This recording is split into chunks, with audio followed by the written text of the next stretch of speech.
Eu já vi, tem rejunte ali. Tem, né? Eu tenho coisa aí, massa plástica também. Agora, ele e a família esperam pela alta.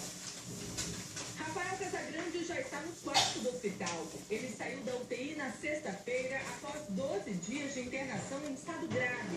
Rafael não quis fazer imagens no hospital porque ainda está muito abatido. A mãe do atleta disse que Eu comprei um negócio. de morrer. Comprei um intensificário e comprei o bacon.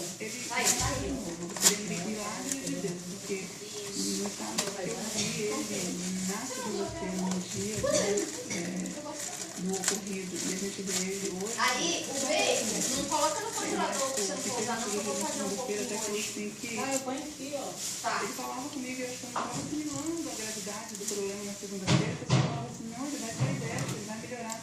Ele comentando comigo ontem no quarto, Olha, que a gente tem tinha mais que coisa no seu conversar. cartão, é carreta. Só que desde a segunda-feira eu tinha esperança de que aquilo... Tô tendo eu e Dona Garcia. que hoje... Dona Valdene disse que o filho está bem, feliz, mas ainda está fechado. Você não tá de soldar dele, vai lá no beco, de morder, fica em cima Rafael dele. Casagrande tem 20 Deixa ele anos. comigo, É, porque eu tô... Vila Velha Tritões. Estuda educação física na UF. Eu vou abastecer o carro, vou fazer um monte de coisa. Na universidade, quando foi baleado dentro do